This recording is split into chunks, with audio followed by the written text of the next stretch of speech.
Sources of finance में आगे क्या कवर कर लिया हमने, इक्विटी डेट के फैक्टर्स कवर कर लिए हमने, इक्विटी होल्डर क्या चाहते हैं, डिविडेंड और कैपिटल गेन कवर कर लिया हमने, इक्विटी शेयर्स दो तरह के होते हैं, प्रेफरेंस ऑर्डिनरी कवर कर लिया हमने, शेयर इशू कैसे होते हैं, मेथड्स ऑफ फ्लोटिंग कवर कर लिया हमने, डेट में गए तो हमने शॉर्ट टर्म डेट कवर कर लिए। शॉर्ट टर्म डेट थे हमारे पास bank overdraft, trade credit. Trade credit के कुछ फायदे थे,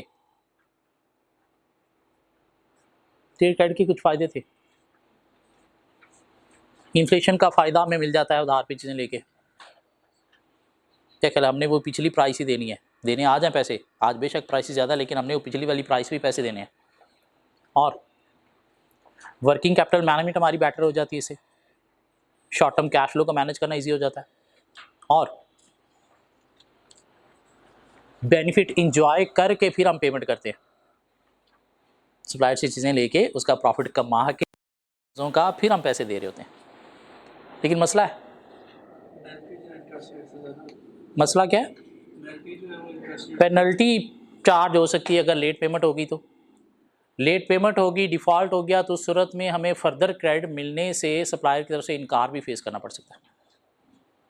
इसके अलावा शॉर्ट टर्म डेट थे हमारे पास, सर्टिफिकेट ऑफ डिपॉजिट बैंक जिसके थ्रू लोन लेता है, ट्रेजरी बिल्स गवर्नमेंट इसके थ्रू जनरल पब्लिक से लोन लेती है जो डीप डिस्काउंट होता है, डीप डिस्काउंट होता है। क्या ख्याल है, इसके अलावा कमर्शियल पेपर भी था, एक बिजनेस जिसके थ्रू लोन लेता है शॉर्ट टर्म के लिए, और क्या था हमारे पास, ऑपरेटिंग लीज था।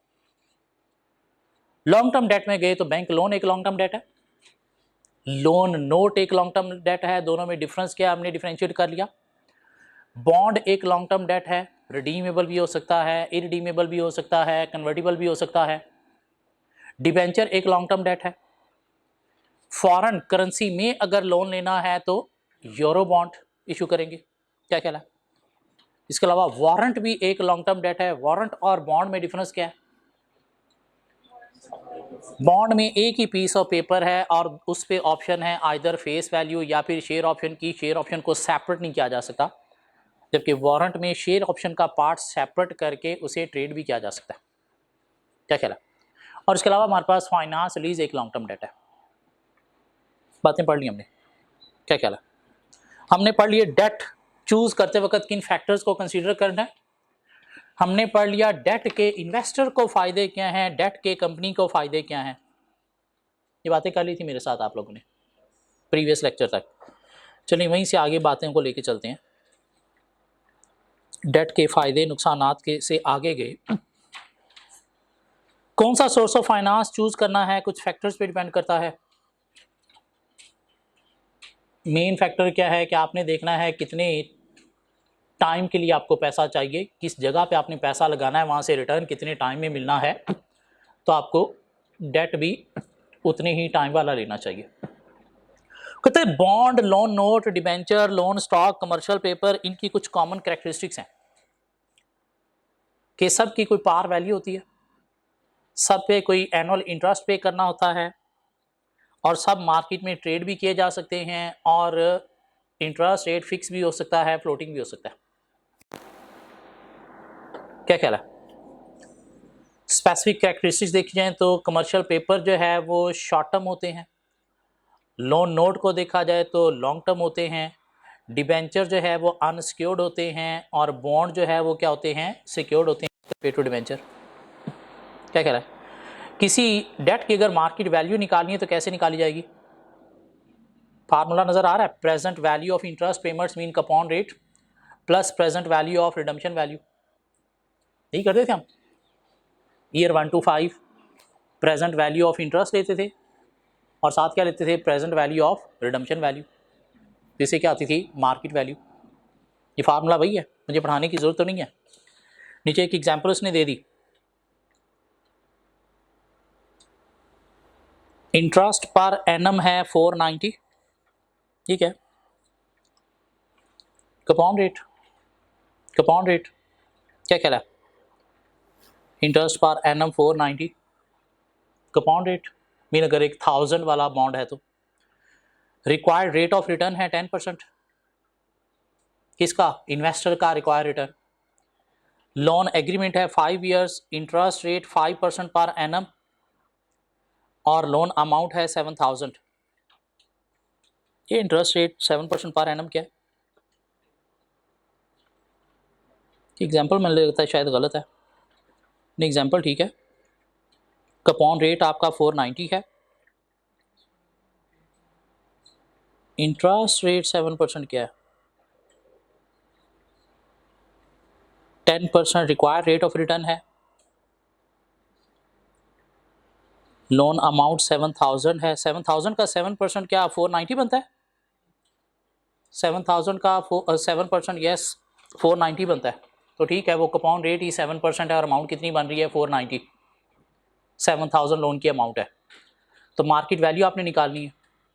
तो क्या किया आपने? Present value of coupon rate 490 plus present value of redemption value. Redemption value कितनी होगी यहाँ पे?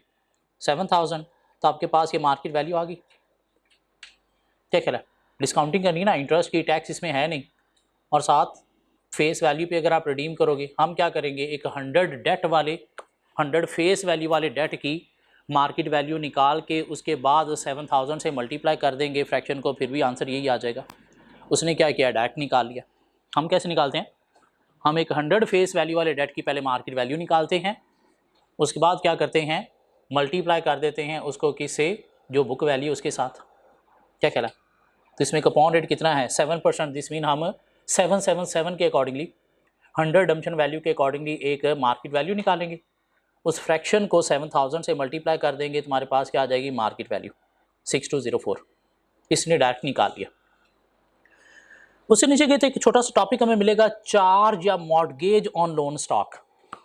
चार्ज या mortgage on loan stock. Charge,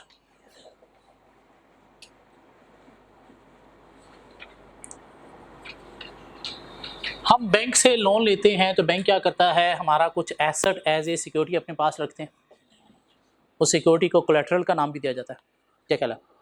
normally क्या होता है? बैंक हमसे कोई फिक्स्ड एसेट हमारा जो है, नॉन करंट एसेट हमारा जो है, वो एज ए सिक्योरिटी रखते हैं।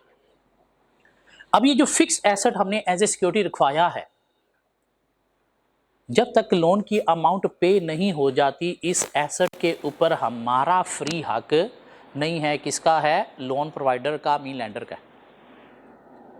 इस चीज को नाम दिया जाता है फिक्स्ड चार्ज का।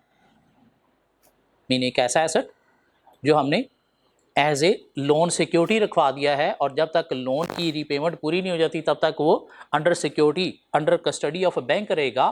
तो इस चीज को नाम दिया जाता है फिक्स्ड चार्ज का। ये बात समझ आती? समटाइम क्या होता है कि हमें लोन चाहिए और बैंक में एज ए सिक्योरिटी रखवाने के लिए हमारे पास कोई एसेट नहीं है, लेकिन लोन चाहिए। तो हम बैंक को क्या कहते हैं? यार ये मेरे पास इन्वेंट्री का मेरा एक गोदाम है, इसमें काफ़ी सारी इन्वेंट्री पड़ी है, तो मैं ये एज ए सिक्योरिटी रखवा देता हूँ। बैंक कहता है चलो ठीक है, लेकिन एक गेम। क्या गेम? कि आपकी इन्वेंट्री तो बाय सेल होती रहेगी, कम होती रहेगी। क्या ख्याल है? और वो हमें करना ही करना है, क्यों? बिजनेस बंद हो जाएगा अगर हम वो रोक दें तो।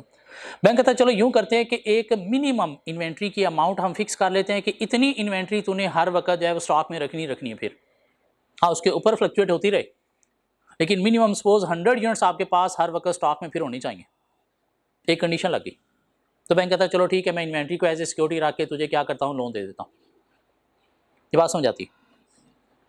अब इसके ऊपर जो इंटरेस्ट चार्ज होगा वो कैसे चार्ज होगा? इन्वेंट्री की फ्लक्चुएशन के अकॉर्डिंगली। इसे नाम देता है फ्लक्चुएटिंग चार्ज। बात समझ आती? सो अगर हमने फिक्स्ड एसेट के ऊपर लोन लिया है तो उसके ऊपर क्या होगा? Fixed charge. और अगर हमने इन्वेंट्री को एज ए सिक्योरिटी रखवा के लोन लिया है तो उसके ऊपर जो चार्ज होगा वो क्या होगा? फ्लक्चुएटिंग। लेकिन बैंक कहता है कि अगर ये मिनिमम इन्वेंट्री तेरी मेंटेन ना हुई, मीन डिफॉल्ट हो गया, तो सर में फिर चार्ज जो है वो क्या हो जाएगा? फिक्स्ड हो जाएगा। ये बात समझ आती है? मीन इंटरेस्ट रेट चार्ज होगा अकॉर्डिंग टू इन्वेंट्री मूवमेंट, जो क्या होगा? फ्लक्चुएटिंग। और अगर हमने डिफॉल्ट किया, मीन इन्वेंट्री का मिनिमम लेवल मेंटेन ना किया, तो सर में चार्ज भी फिर क्या हो जाएगा? फिक्स हो जाएगा। तो फिक्स और फ्लक्चुएटिंग चार्ज समझ आता है? मीन हम सिक्योरिटी एसेट रखवाते हैं तो उसके ऊपर जो चार्ज होता है वो फिक्स होता है, और अगर इन्वेंट्री रखवाई है तो उसके ऊपर जो चार्ज होगा वो क्या होगा, फ्लक्चुएटिंग। हाँ, अगर मिनिमम इन्वेंट्री बैलेंस हमने मेंटेन ना किया, मीन डिफॉल्ट किया, तो सूरत में फिर चार्ज क्या हो जाएगा, फिक्स हो जाएगा। हम पढ़ते हैं क्या है।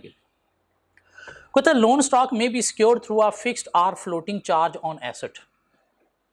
A fixed charge may be on specific assets such as land and building. The specified asset cannot be sold while the loan is outstanding.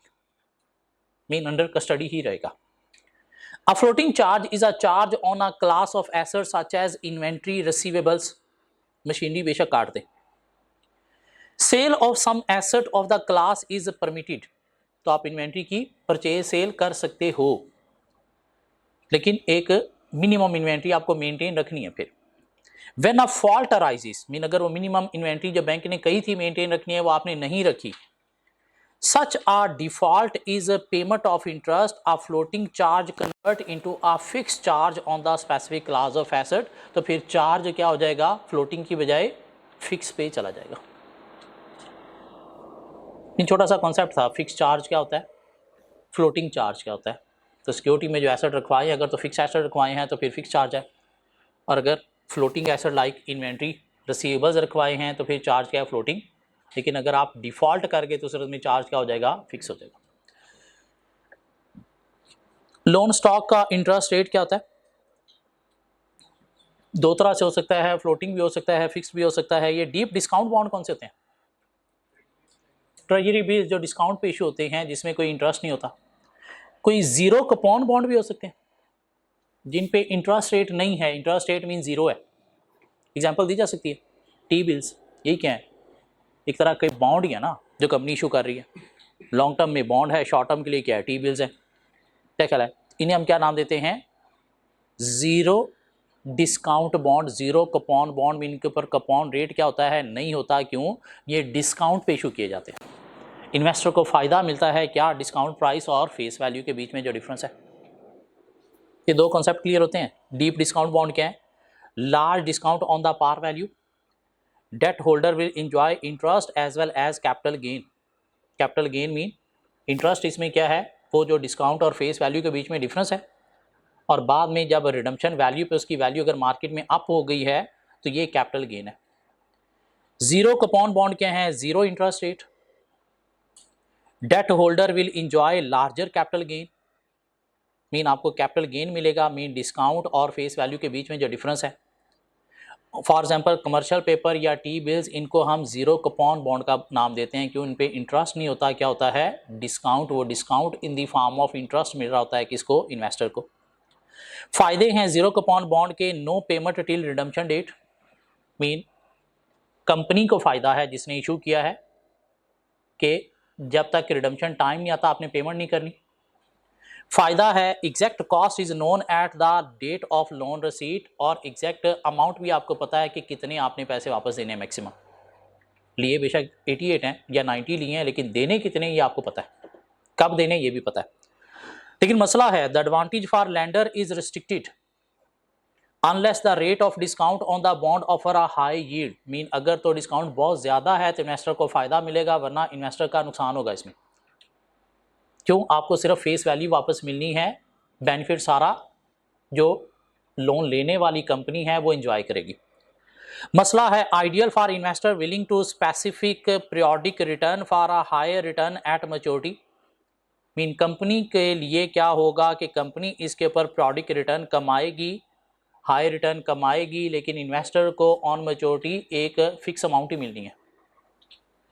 Investor can obtain cash by selling in open market. ये तो फ़ायदा है, शायद इसको फ़ायदे में कर दे।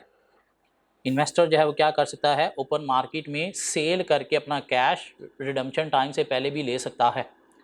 मीन टी बिल्स आपके पास हैं, आपको पहले 3 माह से पहले पैसों की ज़रूरत पड़ती है तो मार्केट में बेच के अपने पैसे ले सकते हो। कन्वर्टिबल सिक्योरिटीज़ क्या होती हैं, कन्वर्टिबल बॉन्ड क्या होते हैं, जहाँ पे बॉन्ड होल्डर के पास ऑप्शन है ऑन मैच्योरिटी कि आइदर फेस वैल्यू ले ले या फिर शेयर में कन्वर्ट कर ले, उसे हम क्या नाम देते हैं, convertible securities mean convertible bond. अब इसमें क्या होता है, कुछ 3 चीज़ें होती हैं। एक तो कन्वर्जन रेट होता है, कन्वर्जन रेट मीन कितने शेयर्स में कन्वर्ट होगी ये eight the time of start mention होता है, लेकिन रेट जो है वो इशू करते वक्त कुछ और होगा, रिडम्पशन के टाइम पे जो रेट है उसमें कन्वर्ट होगा। तो इन्वेस्टर इशू के टाइम पे थोड़ा रेट देखता है कि क्या रेट चल रहा है, उसकी पास्ट हिस्ट्री देख लेता है कि आइदर शेयर की वैल्यू इंक्रीज हो रही है डिक्रीज हो रही है, तो उसके अकॉर्डिंगली वो फ्यूचर को एक्सपेक्ट कर सकता है कि आइदर मुझे फ़ायदा होगा या फिर नुकसान होगा। तो कन्वर्जन रेट इसके अंदर होता है, लेकिन करंट इशू टाइम वाला रेट नहीं। कन्वर्जन रेट कौन सा अप्लाई होगा? Eight the time of redemption जो शेयर की वैल्यू है। कन्वर्जन वैल्यू इसमें निकाली जा सकती है कैसे? रिडम्पशन के टाइम पे जो भी मार्केट वैल्यू है शेयर की पर शेयर, उसको मल्टीप्लाई किया जाएगा किससे? नंबर ऑफ शेयर से, तो आपके पास क्या आ जाएगी? कन्वर्जन वैल्यू आ जाएगी। एक तरफ फेस वैल्यू है और दूसरी तरफ कन्वर्जन वैल्यू कैसे निकाली जाएगी? Number of shares into market value per share at the redemption time, जिसका फार्मूला नीचे दिया गया। Number of shares, conversion value कैसे निकाली जा रही है? Number of shares into market value per share in 1 unit. Conversion premium कैसे निकाला जा सकता है? Market value of debt minus conversion value, mean share में कन्वर्ट करने से आपको कितना मिल रहा है, उसको मार्केट वैल्यू ऑफ डेट में से माइनस करेंगे तो आपके पास क्या आ जाएगा? प्रीमियम आ जाएगा। क्या ख्याल है? कन्वर्जन प्रीमियम है क्या? Conversion premium is the difference between the market value of convertible bond, mean face value जिस पे आपने रिडीम करना है, and it's conversion value. Conversion value mean share की value. In other words, it is the difference between the market price of the convertible bond and the market price of shares into which the bonds is expected to be converted. Mean अगर face value पर redeem करते हो तो कितने पैसे मिलेंगे, share में convert करते हो कितने पैसे मिलेंगे, तो बीच में जो डिफरेंस है वो क्या है? Conversion premium. Factor on which market value of convertible bond notes depend, किन फैक्टर पे मार्केट वैल्यू एक बॉन्ड की डिपेंड करती है? तो प्राइस ऑफ स्टेट डेट पे डिपेंड करती है। क्या ख्याल है? प्राइस देखी जा सकती है कितनी प्राइस पे इशू हो रहा है, या रिडम्पशन के टाइम पे क्या प्राइस चल रही है। करंट कन्वर्जन वैल्यू भी निकाली जा सकती है इशू के टाइम पे भी और रिडम्पशन के टाइम पे भी। The time length till open option exercise date, mean time भी इसमें मेंशन होता है कि कितने टाइम के बाद कन्वर्ट होंगे। मीन लोन की जो आपकी बॉन्ड की जो टाइम है 3 साल है 5 साल है। And market expectation about return on equity और पास्ट ट्रेंड के थ्रू इन्वेस्टर देख सकता है कि आइदर फ्यूचर में शेयर की प्राइस हाई होगी या फिर कम होगी। क्यों? एक बॉन्ड जो है वो नॉर्मली कंपनी इशू करती है डिस्काउंट पे। कौन सा? Convertible bond. फेस वैल्यू पे नहीं, डिस्काउंट पे कंपनी इशू करती है। क्यों? इसमें इन्वेस्टर को जो चीज़ अट्रैक्ट कर रही होती है वो क्या अट्रैक्ट कर रही होती है? Conversion into shares. इसलिए ये कंपनी इशू करती है किस पे? डिस्काउंट पे। तो जब इशू कर रही है उस वक्त सारी की सारी इंफॉर्मेशन इन्वेस्टर के पास होती है।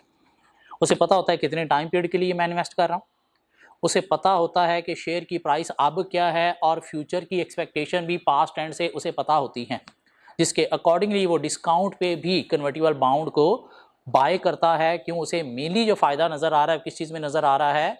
फ्यूचर में शेयर में कन्वर्जन का नज़र आ रहा है। मीन कंपनी इन्वेस्टर्स को अट्रैक्ट करने के लिए शेयर इशू करने की बजाय क्या करेगी? डिस्काउंट पे कन्वर्टिबल बॉन्ड इशू करेगी। इन्वेस्टर को क्या फ़ायदा है? उतने टाइम पीरियड के लिए इंटरेस्ट भी मिलता रहेगा, और जो मेन चीज़ उसे अट्रैक्ट कर रही है वो क्या अट्रैक्ट कर रही है कि कुछ टाइम पीरियड के बाद इसने शेयर में कन्वर्ट हो जाना है। और अगर इन्वेस्टर को पता चल रहा है कंपनी के शेयर की प्राइस अप जा रही है, और ये पैसा लेके भी कंपनी ने अपने अंदर इन्वेस्ट करना है जिससे और रिटर्न कमाना है, तो उससे फ्यूचर में शेयर की प्राइस हाई जाएगी। तो ये चीज़ अट्रैक्ट करती है किसको? इन्वेस्टर को, जिसकी बेस पर वो डिसाइड करता है कि मुझे ये कन्वर्टिबल बॉन्ड बाय करना चाहिए या नहीं करना चाहिए। तो क्या फैक्टर्स हैं जो कन्वर्टिबल बॉन्ड को बाय करने में इन्वेस्टर को हेल्प दे सकते हैं?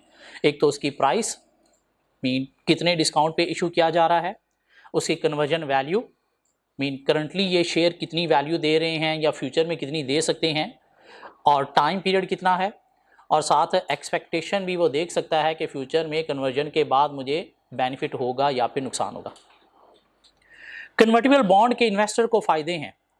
क्या फ़ायदे हैं कन्वर्टिबल बॉन्ड के? फ़ायदे क्या हैं कि अभी आप रिटर्न भी कमाओगे 3 साल या 5 साल, और फ्यूचर में इक्विटी होल्डर भी बन जाओगे। क्या ख्याल है?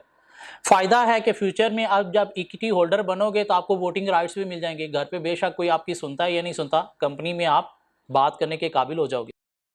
फ़ायदा है इन्वेस्टर को क्या कि इन्वेस्टर जो है वो कंपनी की परफॉर्मेंस लाइक 3 साल के लिए बॉन्ड है तो वो चेक करके डिसाइड कर सकता है कि मुझे इक्विटी होल्डर बनना चाहिए या नहीं बनना चाहिए। क्या ख्याल है?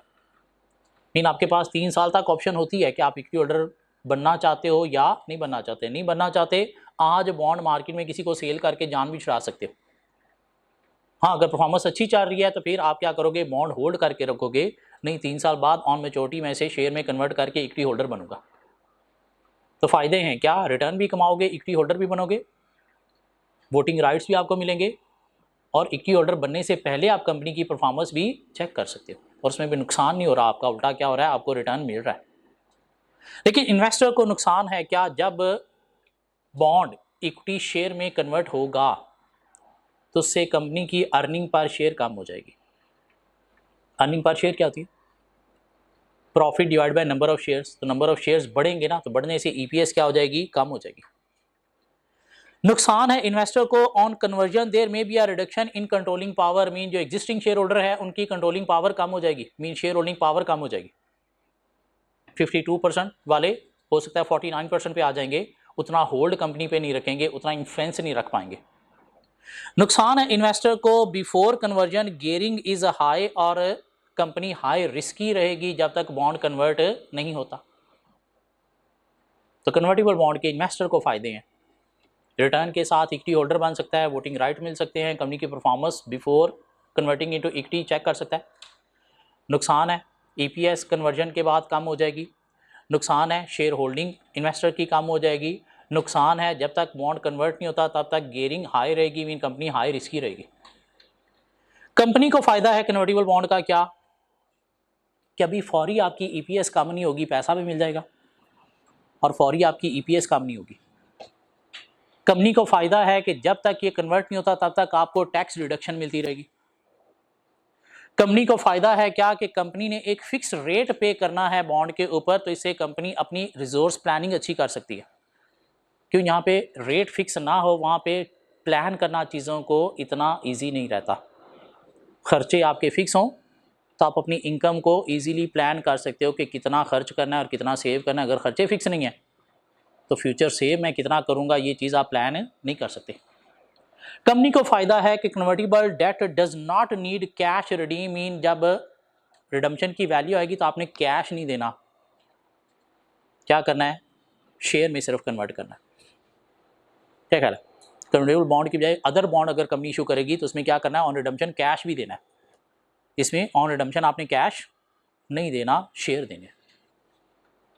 लेकिन नुकसान है इसका कि जब कन्वर्ट होगा तो ईपीएस आपकी कम होगी। नुकसान है इससे क्या होगा, ऑनर ही अगर शेयर होल्डर हैं, कंपनी के चलाने वाले डायरेक्टर ही शेयर होल्डर हैं, तो उनकी शेयर होल्डिंग पावर कम हो जाएगी। नुकसान है क्या, कि जब तक कन्वर्टेड इनटू शेयर नहीं होता तब तक कंपनी का रिस्क प्रोफाइल हाई रहेगा, मीन गेयरिंग आपकी हाई रहेगी। मीन वही ऊपर नुकसान ही दोबारा रिपीट कर दिए उसमें।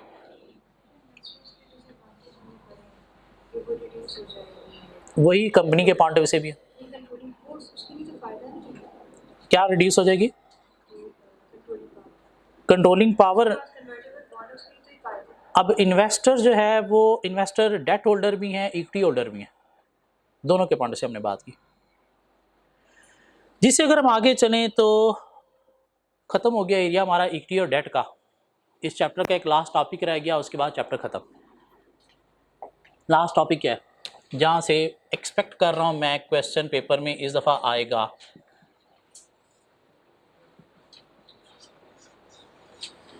Islamic finance. आपके पूरे सीए के अंदर ये टॉपिक इस चैप्टर के अलावा और कहीं नहीं है। इस्लामिक फाइनेंस, अकाउंटिंग, फाइनेंस हम पढ़ रहे हैं, लेकिन पूरे सीए के अंदर ये टॉपिक इस चैप्टर के अलावा और कहीं पे नहीं है, और एक बड़ा ही इम्पॉर्टेंट एरिया है सोसाइटी के पॉइंट ऑफ व्यू से। क्या कहला है, और अगर है तो this mean examination point of view से भी इम्पॉर्टेंट है। इस्लामिक फाइनेंस क्या है, इस्लामिक फाइनेंस क्या कहता है कि रिबा, जिसे इंटरेस्ट बोला जाता है, ये क्या है, हराम है। मीन इकॉनमी क्या होनी चाहिए, रिबा फ्री होनी चाहिए। इस्लाम, आपका कुरान अपनी पहली ही सूरत में कहता है कि इंटरेस्ट ऐसे है, सूद ऐसे है जैसे अल्लाह और उसके रसूल के साथ जंग करना। तो इस्लामिक फाइनेंस भी क्या कहता है कि आपकी फाइनेंसिंग में इंटरेस्ट, रिबा नहीं होना चाहिए। इस्लामिक फाइनेंस कहता है कि आपकी जो भी ट्रांजैक्शन है वो एसेट बेस्ड होनी चाहिए,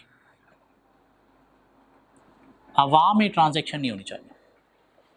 कोई भी लेन देन हो रहा है तो उसके पीछे कोई ना कोई एसेट, कोई फिजिकल चीज होनी चाहिए। बिटकॉइन, बिटकॉइन एसेट बेस्ड एक सॉफ्टवेयर है। क्या है, एक सॉफ्टवेयर है। कहाँ पे, कंप्यूटर के अंदर। बिटकॉइन क्या है, बेसिकली कोई कॉइन नहीं है। क्या कह रहा है कि गोल्ड का, सिल्वर का, किसी मेटल का कॉइन नहीं है जो आप बाय कर रहे हो, ना ही आपके पास पड़ा होता है घर पे। क्या है, एक सॉफ्टवेयर है बिटकॉइन, जिसको आप हवा में ही, सॉफ्टवेयर में ही बाय कर रहे हो ऑनलाइन, और हवा में ही, सॉफ्टवेयर में ही ऑनलाइन सेल कर रहे हो। क्या एसेट बेस्ड ट्रांजैक्शन है? हराम है,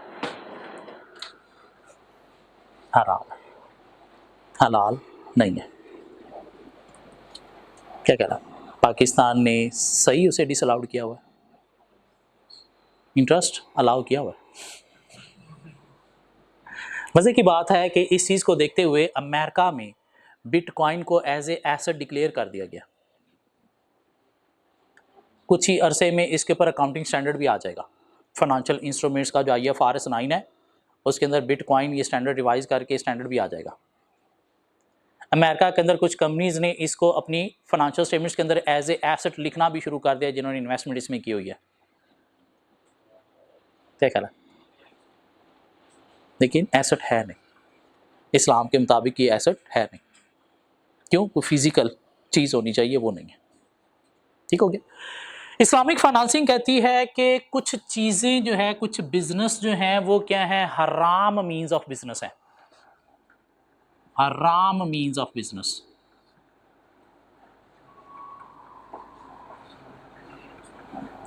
वो क्या है, डिसअलाउड है, अलाउड नहीं है। क्या? गैम्बलिंग का बिजनेस डिसअलाउड है। नारकोटिक्स, अल्कोहल का बिजनेस डिसअलाउड है। क्यों? ये हलाल नहीं, हराम मीन्स ऑफ बिजनेस है। तो हलाल मीन्स ऑफ बिजनेस से अर्निंग अलाउड है, हराम मीन्स ऑफ बिजनेस से क्या है, अर्निंग अलाउड नहीं है। इस्लाम कहता है कि अगर दो लोग किसी पार्टनरशिप में शराकतदारी में जा रहे हैं तो प्रॉफिट तो according to agreed ratio distribute होगा, लेकिन जो लॉस है वो अकॉर्डिंग टू इन्वेस्टमेंट डिस्ट्रीब्यूट होगा। लॉस डिस्ट्रीब्यूशन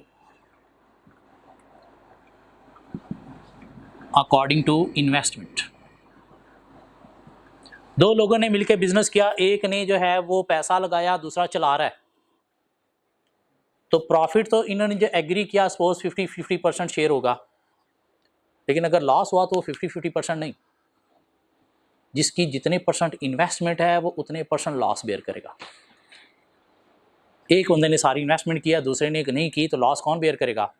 जिसकी इन्वेस्टमेंट है। दूसरे का क्या किया, उसने जो एफर्ट्स दी थी वो किया। मेन जो पार्टनरशिप्स हैं वो इन प्रॉफिट होंगी, इन लॉस नहीं होंगी। पार्टनरशिप्स इन प्रॉफिट्स होंगी, इन लॉस नहीं होंगी। लॉस की सूरत में जिसकी जितने परसेंट इन्वेस्टमेंट है उतने परसेंट लॉस वो कंट्रीब्यूट करेगा। हाँ, प्रॉफिट एग्री रेशियो के अकॉर्डिंगली कंट्रीब्यूट करेंगे। ये क्या है, इस्लामिक फाइनेंस है कि ये मोटी मोटी बातें, रिबा, इंटरेस्ट हराम है,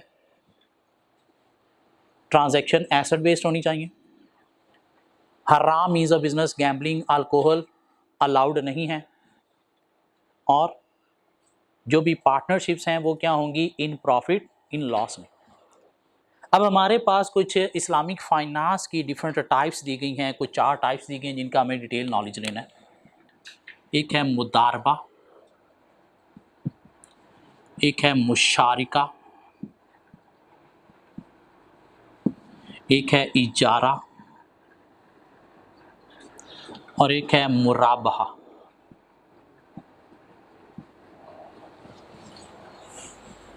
मुदारबा, मुशारिका, इजारा एंड मुराबहा। मुदारबा क्या है? जिसमें दो पार्टीज इन्वॉल्व हैं, एक पैसा लगा रही है और दूसरा बिजनेस को चला रही है। जो पैसा लगाने वाली पार्टी है उसे नाम दिया जाता है रब्बुल माल, और दूसरी पार्टी जो है उसे नाम दिया जाता है मुदारिब। मीन ये फाइनेंस प्रोवाइड करेगा, मीन फाइनेंशियल कैपिटल, और मुदारिब जो है वो क्या प्रोवाइड करेगा? Human capital. और दोनों मिलके बिजनेस चला रहे हैं। Profit according to agreed ratio share करेंगे, 50-50 है, 40-60 है, कुछ भी है।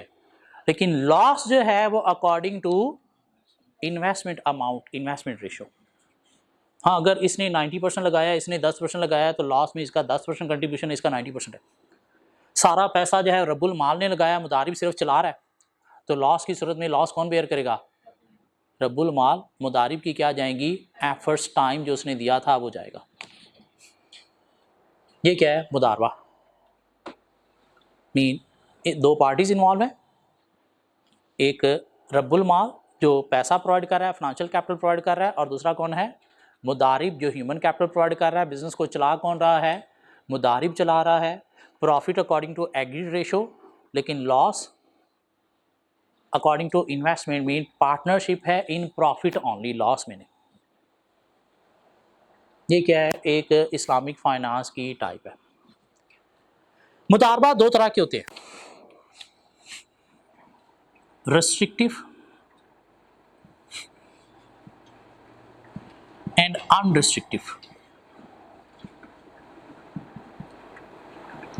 रिस्ट्रिक्टिव मुदारबा क्या है? एक ऐसा मुदारबा है जिसमें रब्बुल माल का भी मुदाखलत है।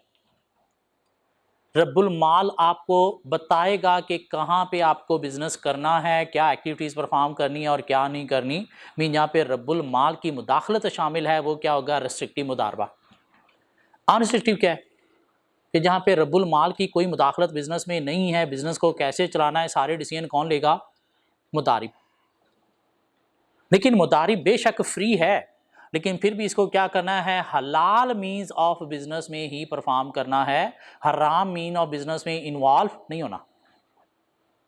और अगर हराम मीन्स ऑफ बिजनेस में इन्वॉल्व होने की वजह से बिजनेस का लॉस हुआ, तो वो लॉस फिर मुदारिब ही बेयर करेगा। कि ठीक है, मुदारिब चला रहा है बिजनेस को, रब्बुल माल ने पैसा दिया है, रेस्ट्रिक्टिव में रब्बुल माल भी डिसीजन मेकिंग में इन्वॉल्व है, मीन गाइड कर रहा है कहाँ पे इन्वेस्टमेंट करनी चाहिए, क्या करना चाहिए। अनरिस्ट्रिक्टिव में बिल्कुल नहीं कर रहा। लेकिन अगर नहीं कर रहा तो फ्री हैंड आपके पास है, लेकिन किस हद तक? हराम मीन्स ऑफ बिजनेस के हद तक नहीं, हलाल मीन्स ऑफ बिजनेस के हद तक। अगर आप हराम मीन्स ऑफ बिजनेस में इन्वॉल्व हुए फ्री हैंड अनरिस्ट्रिक्टिव होने के बावजूद, तो अगर लॉस हुआ तो वो फिर कौन बेयर करेगा? मुदारिब भी बेयर करेगा। पढ़ के देखें बुक में, ये कुछ 5-6 लाइनें हैं, क्या हम कुछ बातें कर सकते हैं इसके बारे में? मुदारबा, पेज 128-129।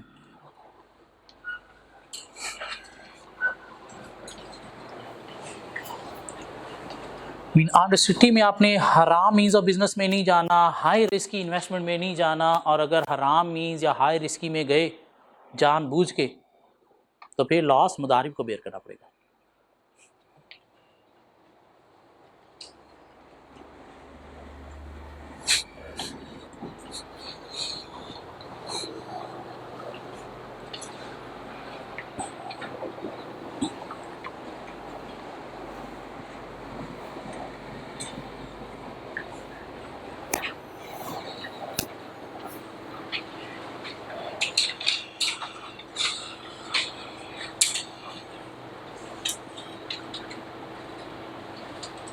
चलेंगे। मुशारका क्या है? ये भी एक पार्टनरशिप टाइप है। जिसमें दोनों पार्टीज इन्वेस्टमेंट करेंगी और दोनों पार्टीज ही बिजनेस को चलाएंगी। इसमें एक इन्वेस्टमेंट कर रहा था मुदारबा में, एक चला रहा था, जबकि यहाँ पे दोनों पार्टीज इन्वेस्टमेंट करेंगी और दोनों ही बिजनेस को चलाएंगी। Profit according to agreed ratio share करेंगे, लेकिन loss according to percentage of investment mean partnership है किसमें, प्रॉफिट में ओनली, लॉस में पार्टनरशिप नहीं है।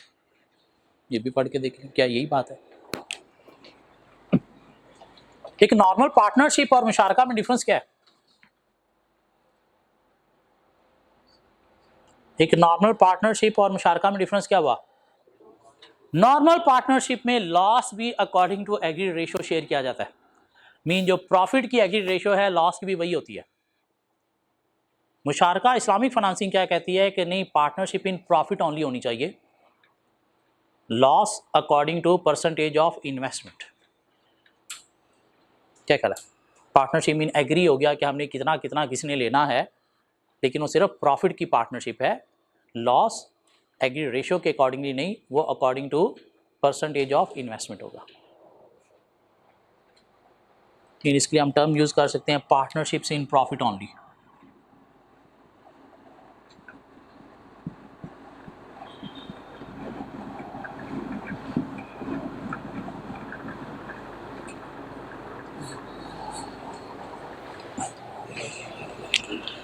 जी ये दो फॉर्म क्लियर होती हैं, मुदारबा और मुशारका।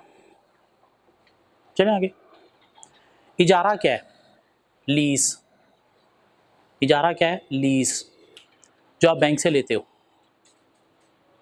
लेकिन जो नॉर्मली हम बैंक से लीज लेते हैं उसमें क्या होता है कि अगर आपने कभी कोई पेमेंट ऑन टाइम नहीं की तो आपको बैंक पेनल्टी चार्ज करता है, मीन लेसॉर पेनल्टी चार्ज करता है। इजारा कहता है कि आप पेनल्टी जो है वो चार्ज नहीं कर सकते। नॉर्मल लीज में लेसॉर के पास ये एक अथॉरिटी होती है कि जब चाहे वो लीज को रिसाइंड मीन कैंसिल भी कर सकता है, जबकि इजारा कहता है कि नहीं, लीज कैंसिल करने की अथॉरिटी किसी एक पार्टी के पास नहीं, थ्रू म्यूचुअल कंसीडरेशन कैंसिल हो सकती है। अदरवाइज किसी एक के पास ये अथॉरिटी नहीं होनी चाहिए कि दूसरे को एक्सप्लॉइट करे या लीज को कैंसिल कर दे। Mean no cancellation of lease, no authority for rescind. Law में ये टर्म पड़ी थी ना, रिसाइंड मीन कैंसिलेशन की अथॉरिटी लेसर के पास नहीं होनी चाहिए। मीन लेसर जो है वो लेसी को बेजा इस्तेमाल नहीं कर सकता। मीन कभी कभार उसने अगर पेमेंट ऑन टाइम नहीं की तो इंसान है भाई, हो जाता है, तो आप पेनल्टी नहीं चार्ज करोगे। और दूसरा, लीज कैंसिल जो अगर करनी है तो दोनों पार्टीज थ्रू म्यूचुअल कंसीडरेशन कर सकती हैं। किसी एक पार्टी के पास ये अथॉरिटी कभी भी नहीं होगी, कानूनी हक कभी भी नहीं होगा कि वो लीज को कैंसिल कर दे। और जो नॉर्मल हमारी जो कन्वेंशनल लीज है जो बैंकों के थ्रू हम लेते हैं उसमें पेनल्टी भी चार्ज होती है और उसमें लेसॉर बैंक के पास अथॉरिटी होती है कि जब चाहे वो लीज को कैंसिल भी कर सकता है। तीसरी चीज जो मोस्ट इंपॉर्टेंट है लीज और इजारा में जो डिफरेंशिएट कर रही है वो क्या है कि सेपरेट एग्रीमेंट होने चाहिए। किसके? रेंट के और सेल के। हमारी जो कन्वेंशनल लीज है इसमें क्या होता है, एक ही एग्रीमेंट होता है जिसके अंदर बताया जाता है कि इतना इतना आप इंटरेस्ट पे करोगे और उसी के अंदर मेंशन होता है कि आपको एसेट जो है वो इतने साल के बाद ट्रांसफर हो जाएगा और ये अमाउंट आप पे करोगे। और उसमें क्या है कि आप रेंट को और सेल को सेपरेट नहीं कर पाते, जबकि इधर होना क्या चाहिए, रेंट का एग्रीमेंट सेपरेट होना चाहिए। मीन 5 साल तक आप एसेट यूज कर रहे हो तो क्या कर रहे हो, रेंट पे कर रहे हो। सेल 5 साल बाद होनी है और उस वक्त की मार्केट वैल्यू के अकॉर्डिंगली सेल का एग्रीमेंट सेपरेट होना चाहिए। हाँ, अगर एक ही एग्रीमेंट हो रहा है रेंट का मीन इंटरेस्ट का और सेल का, तो फिर फाइनेंस इस्लामिक नहीं है, वो क्या है, कन्वेंशनल लीज है। रेंट क्या एवरी ईयर कम होता है या ज़्यादा होता है? ज़्यादा होता है। आपने कभी लीज की कैलकुलेशन की है? उसमें इंटरेस्ट क्या हो रहा है, कम कम कम हो रहा है। हाँ, जब सेपरेट एग्रीमेंट करेंगे तो रेंट फिर क्या होगा, या तो सेम रहेगा या ज़्यादा होगा। हाँ, जब इकट्ठी कैलकुलेशन करोगे तो उसके अंदर इंटरेस्ट रेंट कम होता चला जाएगा। तो क्या रेंट कम होगा? नहीं, कम नहीं होता। अब ये हमारे इस्लामिक फाइनेंस बैंक ये कहते हैं चूंकि एसेट की कुछ पेमेंट वो कर चुका होता है तो एसेट की पीछे वैल्यू कम रह जाती है, तो इसलिए जो है वो रेंट भी कम हो जाता है। और वो कब होगा? जब आप कैलकुलेशन इकट्ठी करोगे।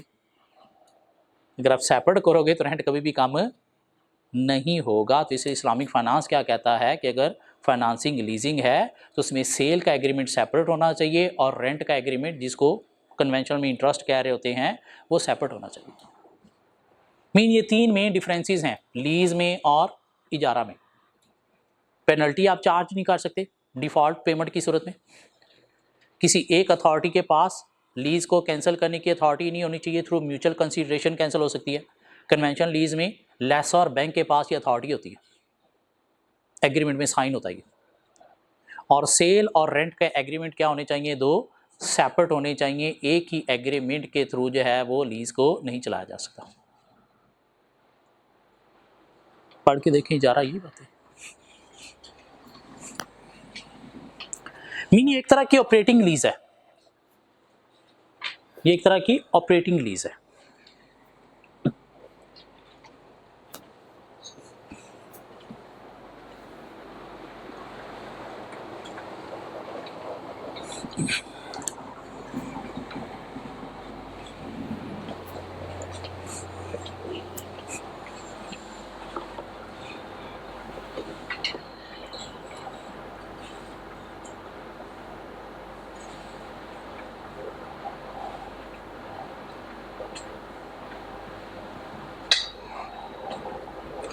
मेन जो डिफरेंशिएटिंग पॉइंट है वो लास्ट थ्री हैं। ऊपर तो सारी लीज ही एक्सप्लेन की गई है। मेन जो इस्लामिक फाइनेंस है इजारा लीज में, वो क्या है? आखिरी तीन पॉइंट।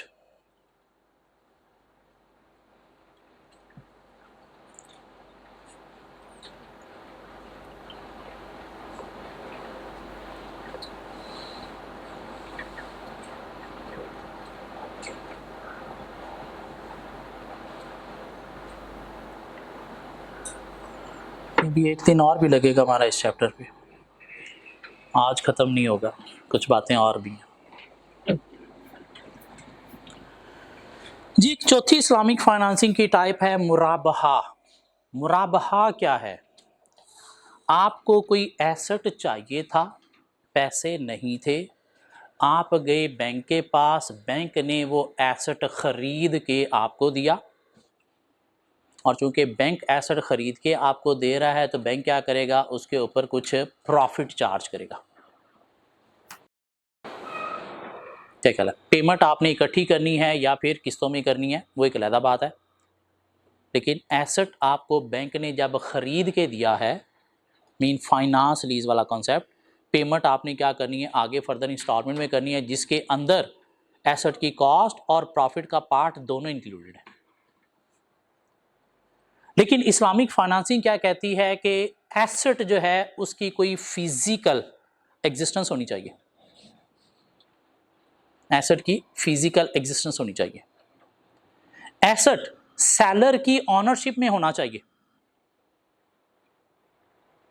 ऑनरशिप में नहीं है तो ऐसी सेल इस्लामिक फाइनेंसिंग के अकॉर्डिंगली अलाउड नहीं है।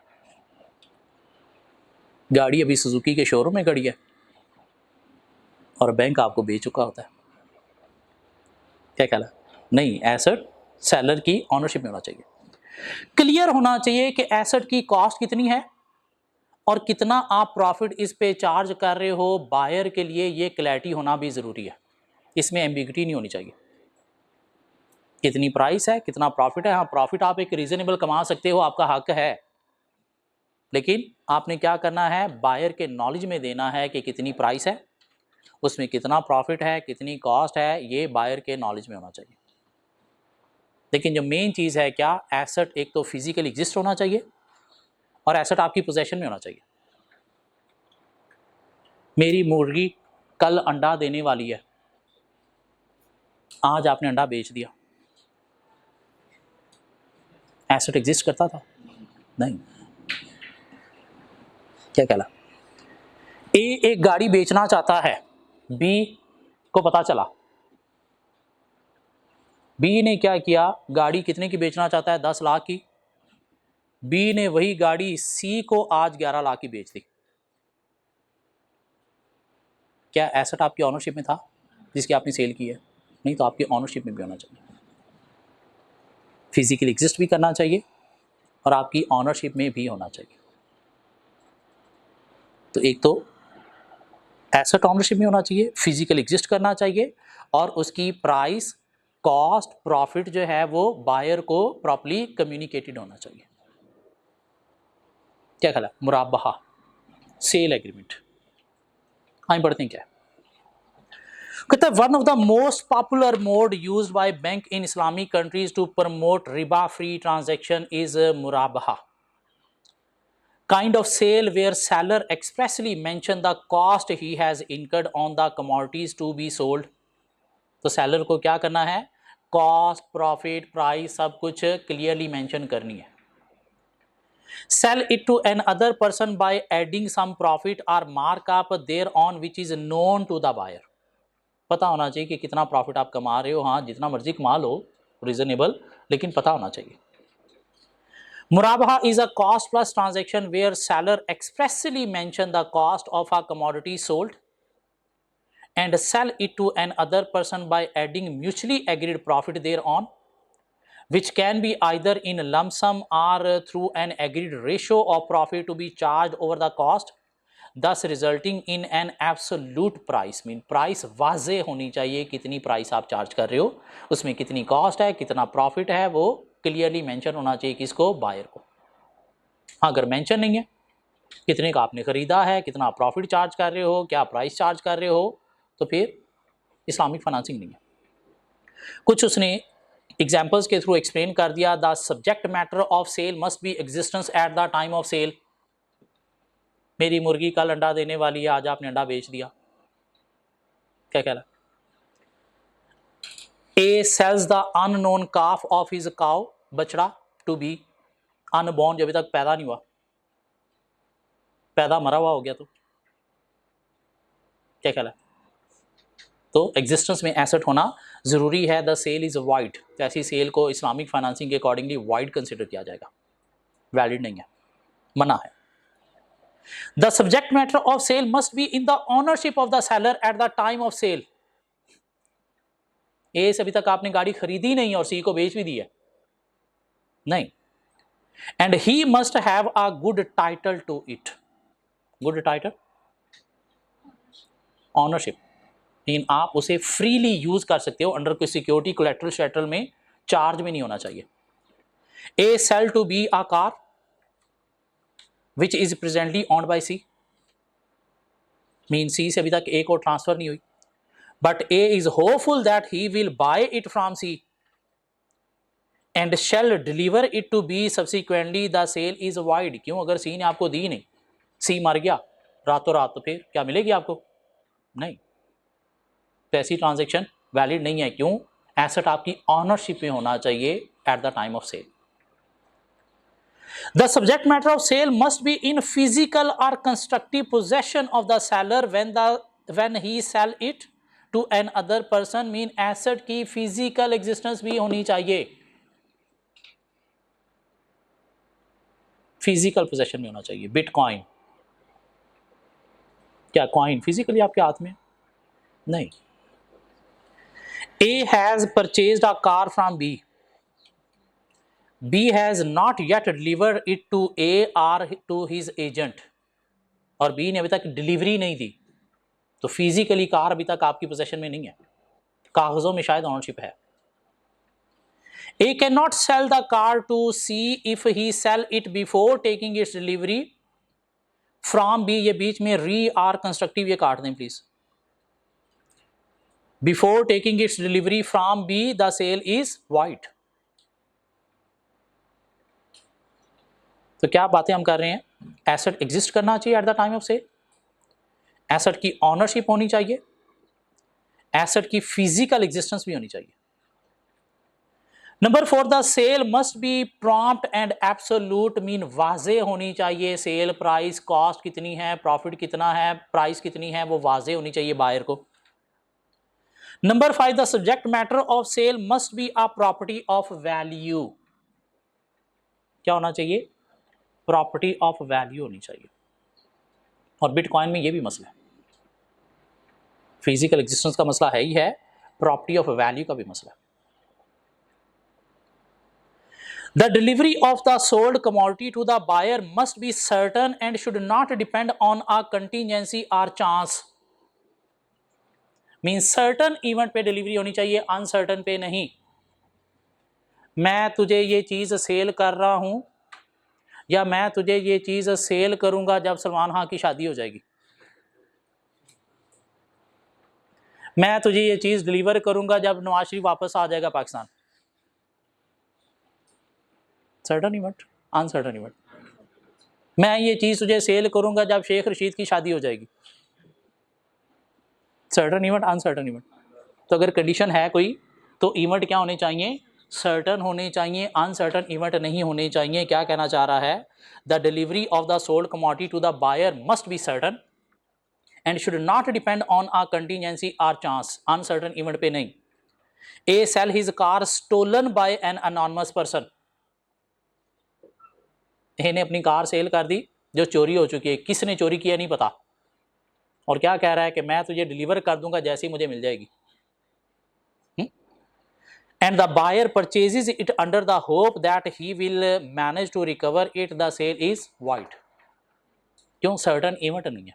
अगर तो आपको पता हो कि फलां ने चोरी की है, मैं वहां से रिकवर कर लूंगा, तो फिर तो सर्टन है। लेकिन अगर पता ही नहीं किसने चोरी की है, कहां से रिकवर होगी, कब होगी, अनसर्टन इवेंट। नंबर 7 कहता है जी, absolute certainty of price is necessary condition for the validity of a sale. के प्राइस जो है वो क्या होनी चाहिए? एब्सोल्यूट होनी चाहिए, मीन क्लियर होनी चाहिए। उसमें कितना प्रॉफिट है, कितनी प्राइस है, कितनी कॉस्ट है, ये क्लैरिटी होनी चाहिए। ऑलमोस्ट ऊपर वाली पॉइंट ही थोड़ा सा रिपीट हो गया। A says to B, if you pay within a month the price is ₹50, but if you pay after 2 months the price is ₹55, B agree without absolutely determining one of the two prices। तो B जो है वो पैसे लेके आ गया, ए ने कहा नहीं मैं तो 55 लूंगा, वो कहेगा नहीं तूने 50 कहा था। तो कोई एक प्राइस एग्री होना जरूरी है, एक से ज्यादा नहीं। In this case as the price remains uncertain the sale is void unless any one of the two alternative is settled by the parties at the time of concluding the transaction। Mean time जहां पे आप transaction conclude कर रहे हो वहां पे कोई price absolute वाजे क्लियर होना जरूरी है कि कितनी प्राइस पे आपकी ट्रांजैक्शन हो रही है, कोई एम्बिग्युइटीज नहीं होनी चाहिए उसके अंदर। And the sale must be unconditional, sale के साथ कोई कंडीशन भी नहीं होनी चाहिए। A buys a car from B with the condition that B will employ his son in his firm. एक बंदा एक गाड़ी बेचना चाहता है, आप गाड़ी देखने गए, बड़ी पसंद आई, प्राइस भी आपको रीजनेबल लग रही है, क्या ख्याल है, और आपको डर है कि पता नहीं आप ये गाड़ी बेचे या ना बेचे, क्यों से मार्केट से थोड़ा प्राइस का भी पता चल गया कि ये तो थोड़ी ज़्यादा प्राइस पे बिक सकती है। आपने देखा उसका बेटा भी साथ आया, आपने उससे पूछा क्या करते हो बेटा, उसने कहा सर मैं सीए कर रहा हूँ, और आप चार्टर्ड अकाउंटेंट अपनी फर्म चला रहे हो या एक फर्म में आप पार्टनर हो। तो आपने गाड़ी बेचने वाले को कहा कि तू ये गाड़ी मुझे दे दे, मैं तेरे बेटे को अपनी फर्म बिग 4 है मेरे पास, उधर आर्टिकल अभी से दिलवा दूंगा। ठीक है, कंडीशन जिसकी बेस पर आप क्या कर रहे हो, सेलर को एक तरह का इन्फ्लुएंस करके सेल में चीज को कन्वर्ट कर रहे हो। तीसरा की कंडीशन भी अटैच नहीं होनी चाहिए, मीन अनकंडीशनल कॉन्ट्रैक्ट होने चाहिए। So A buys a car from B with the condition that B will employ his son in his firm, the sale is conditional hence invalid. और 9th पॉइंट क्या कहता है, sale is valid in which the parties fix the price and due date of payment in an unambiguous manner। Mean date, time, price सब कुछ clear होना चाहिए, terms clear होनी चाहिए सेल की। The due time of payment can be fixed either with reference to a particular date और by specifying a period of time, mean इतने दिनों में पेमेंट करेंगे, but it cannot be fixed with reference to a future event, mean कोई uncertain event के साथ जो है वो रिलेट नहीं होनी चाहिए। The exact date of which is unknown or is uncertain mean unknown या अनसर्टन इवेंट के साथ फ्यूचर टाइमिंग मेंशन नहीं होनी चाहिए। तो मेन पॉइंट क्या थे? एसेट एग्जिस्ट करना चाहिए at the time of sale, seller की ऑनरशिप में होना चाहिए, फिजिकल एग्जिस्टेंस भी होनी चाहिए, प्राइस एब्सोल्यूट होनी चाहिए, प्रॉपर्टी ऑफ वैल्यू होना चाहिए, अनसर्टन इवेंट कंडीशन की बेस पर जो है वो कॉन्ट्रैक्ट नहीं होना चाहिए, प्राइस जो है वो एब्सोल्यूट, वही बात दोबारा से रिपीट हो गई, अनकंडीशनल आपकी सेल होनी चाहिए, और क्या होना चाहिए कि टर्म्स जो हैं वो भी फिक्स होनी चाहिए सर्टन इवेंट्स की बेस पर, अनसर्टन की बेस पर नहीं। तो इस्लामिक फाइनेंसिंग क्या कहती है? इंटरेस्ट हराम है, सूद हराम है, इसलिए ज़िंदगी में कभी भी सूद में नहीं पड़ना। एक है इस्लाम और एक है मुसलमान। हमारे यहाँ पे जो सोसाइटी में चलती है वो चलती है मुसलमान फाइनेंसिंग। एक बैंक कहता है कि मैं आपको 10% इंटरेस्ट दूंगा, कान उसने यूं पकड़ा हुआ। एक बैंक कहता है आप मेरे पास पैसे अगर इन्वेस्ट करो तो इंशाल्लाह अगर अल्लाह ने चाहा तो मैं आपको 10% प्रॉफिट दूंगा,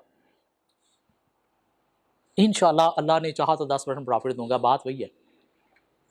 लेकिन वो कहते हैं ये इस्लामिक फाइनेंसिंग है, नहीं। इसलिए अपनी औकात में रहना है, ठीक है, अपनी औकात में रहना है। जब पैसे आ जाएंगे तो हम गाड़ी घर ले लेंगे, जब तक नहीं है तब तक ये उबर करीम, इतनी बड़ी बसें चल रही हैं, ट्रेनें चल रही हैं, सारी आपकी हैं। ये मेट्रो ट्रेन इतनी बड़ी चलती है, किसकी है? आपकी। इंजॉय करो। बस चलती है, किसकी है? आपकी है। उबर करीम जितनी मर्जी अच्छी से अच्छी गाड़ी मंगाओ, सारी किसकी हैं? आपकी। ये यूज़ करो, ठीक हो गया? औकात में रहना है। हाँ, कुछ मसले मसाइल हैं इस्लामिक फाइनेंस के अंदर, लेकिन ये जो गंदी फाइनेंसिंग है यहूदियों वाली, ये भी तो हम ही सपोर्ट कर रहे हैं ना। तो उनकी बजाय अगर हम ऐसे बैंक को प्रेफर करना शुरू कर दें जो सपोज इस्लामिक फाइनेंसिंग को थोड़ा बहुत चला रहा है या प्रमोट कर रहा है, क्या कहना है, तो अभी बेशक कोई खामियां खुमियां होंगी, लेकिन फ्यूचर में हो सकता है उनको सपोर्ट करने से इम्प्रूव होकर इस्लामिक फाइनेंसिंग इम्प्लीमेंट हो सकती है। क्यों? बैंकों के बिना तो हम रह ही नहीं सकते। तो इसलिए वो यहूदियों वाले बैंकों के बजाय अगर इस्लामिक फाइनेंसिंग वाले बैंकों को थोड़ा सा हम सपोर्ट कर देंगे तो फ्यूचर में हो सकता है ये खामियां ख़त्म हो जाए। हाँ, खामियां हैं ज़रूर, कान इधर से पकड़ने की बजाय यूं करके उन्होंने पकड़ा हुआ है, खामियां हैं ज़रूर, लेकिन चलो थोड़ा सा जिस हद तक सपोर्ट हो सकता है अपनी औकात में रहते हुए हम सपोर्ट कर दें, ठीक हो गया?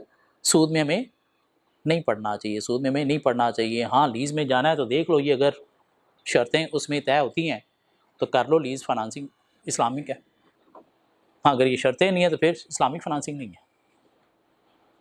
इधर हमारे जितने भी इस्लामिक फाइनेंसिंग कर रहे हैं वो सारे एक ही कॉन्ट्रैक्ट बना रहे हैं, सेल का और रेंट का। नाम रेंट ही दे रहे हैं, इंटरेस्ट नहीं दे रहे, लेकिन एग्रीमेंट एक ही हो रहा है और रेंट कम हो रहा है, पेनल्टी चार्ज करते हैं। लीज कैंसिल करने का हक बैंक लेसर अपने पास रखता है।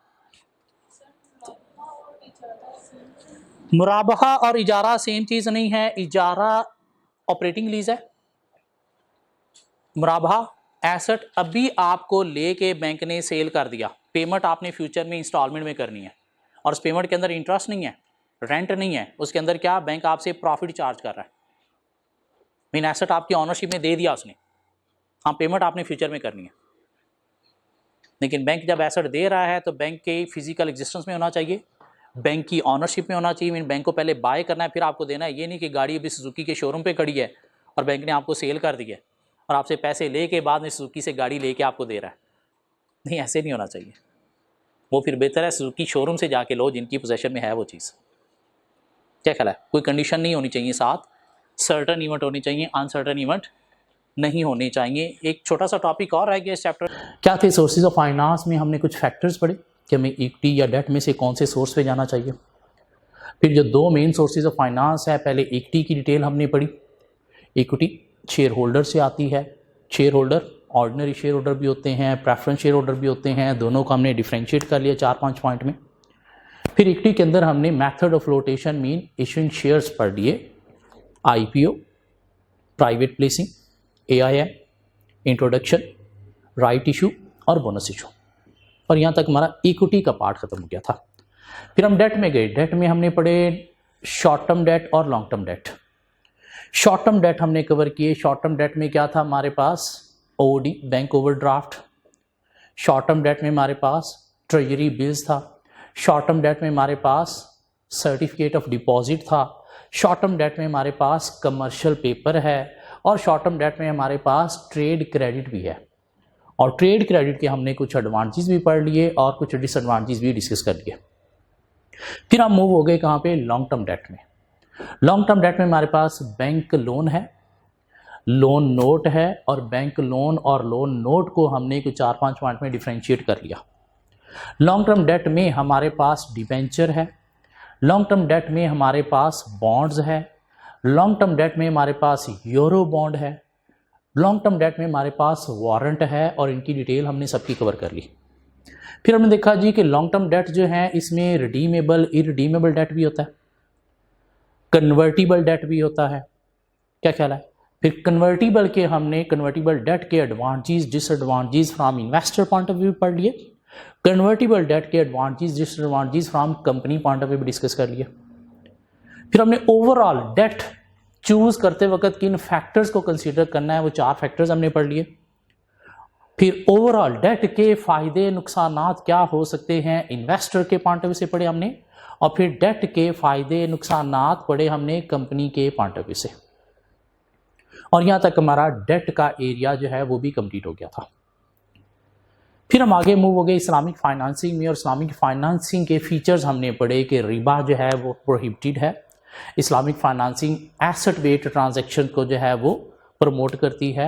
इस्लामिक फाइनेंसिंग जो है वो क्या करती है, रोकती है बिजनेस करना, किसमें, हराम मीन्स ऑफ बिजनेस में। हराम mean of business mean gambling है, तो उसमें बिजनेस करना जो है इस्लामिक फाइनेंस रोकती है। और इस्लामिक फाइनेंस क्या कहती है कि पार्टनरशिप इन प्रॉफिट है, लॉस में पार्टनरशिप नहीं है। क्यों? Loss according to investment ratio ही कंट्रीब्यूट किया जाएगा। 4 हमने मोड्स ऑफ इस्लामिक फाइनेंसिंग पढ़ लिए। मुदारबा, रब्बुल माल पैसा देगा, मुदारिब एफर्ट्स देगा मीन ह्यूमन कैपिटल देगा, दोनों एग्रीड प्रॉफिट रेशियो के अकॉर्डिंगली प्रॉफिट आपस में डिस्ट्रीब्यूट करेंगे। हाँ, लॉस की सूरत में जिसकी जितनी % इन्वेस्टमेंट है वो उतना ही लॉस फाइनेंशियल बेयर करेगा। रब्बुल माल की अगर 100% जो है वो इन्वेस्टमेंट है तो 100% फाइनेंशियल लॉस रब्बुल माल जो है मीन बैंक जो है वो बेयर करेगा। जो मुदारिब है इसकी क्या जाएंगी, एफर्ट्स स्किल्स जाएंगी, टाइम जाएगा। फिर हम देखा जी मुदारबा 2 तरह का होता है, रिस्ट्रिक्टिव अनरिस्ट्रिक्टिव। रिस्ट्रिक्टिव में इंटरफेरेंस है डिसीजन मेकिंग में, इन्वॉल्वमेंट है डिसीजन मेकिंग में किसकी, रब्बुल माल की। जबकि अनरिस्ट्रिक्टिव में no interference, no involvement of रब्बुल माल इन डिसीजन मेकिंग। मुदारिब के पास फ्री हैंड है, लेकिन फ्री हैंड में उसके कुछ रिस्पॉन्सिबिलिटीज है। हाई रिस्क इन्वेस्टमेंट को अवॉइड करना है, हराम मीन्स ऑफ बिजनेस को अवॉइड करना है। और अगर इसने हाई रिस्क इन्वेस्टमेंट की या हराम मीन्स ऑफ बिजनेस की सूरत में लॉस हुआ तो फिर मुदारिब को ही बेयर करना पड़ेगा। दूसरा इस्लामिक फाइनेंसिंग का मोड था हमारे पास मुशारका। मुशारका क्या है, पार्टनरशिप 2 लोगों के बीच में, जिसमें दोनों क्या कर रहे हैं, इन्वेस्टमेंट कर रहे हैं और दोनों बिजनेस एक्टिविटीज में इन्वॉल्व हैं, मीन दोनों बिजनेस चला रहे हैं। Profit according to agreed ratio जो है वो डिस्ट्रीब्यूट होगा, लेकिन loss according to investment ratio distribute करेंगे। तीसरा मोड था हमारे पास इस्लामिक फाइनेंसिंग का इजारा। इजारा क्या था, जस्ट लाइक लीज, एक लैसॉर ने एक एसेट जो है वो लैसी को दिया है, लैसी उसे यूज कर रहा है, लेकिन उसके अगेंस्ट इंटरेस्ट नहीं क्या पे कर रहा है, रेंट पे कर रहा है। क्यों? इंटरेस्ट प्रोहिबिटेड है इस्लामिक फाइनेंसिंग के अंदर। अब इस लीज का कन्वेंशनल लीज से कैसे डिफरेंस है, एक तो इंटरेस्ट का डिफरेंस है कि उधर इंटरेस्ट होता है जबकि इधर रेंट होता है। क्या ख्याल है?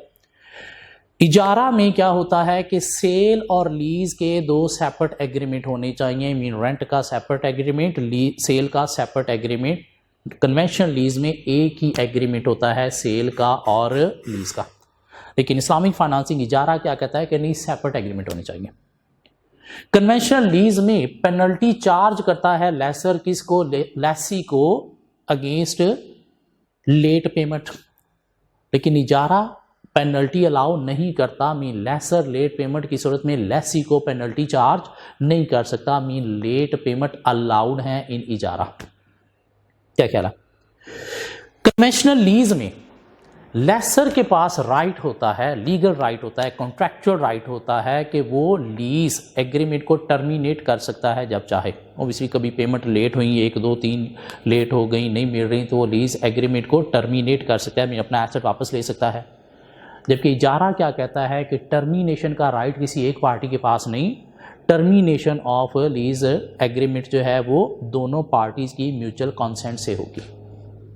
सो 4 मेन डिफरेंसेस हैं। इंटरेस्ट की जगह पे रेंट है, रिबा नहीं, इंटरेस्ट नहीं, रेंट। 2 सेपरेट कॉन्ट्रैक्ट होंगे, लीज के और सेल के। पेनल्टी चार्ज नहीं हो सकती, और टर्मिनेशन राइट किसी एक पार्टी के पास नहीं, बोथ म्यूचुअली जो है वो टर्मिनेशन डिसाइड करेंगे।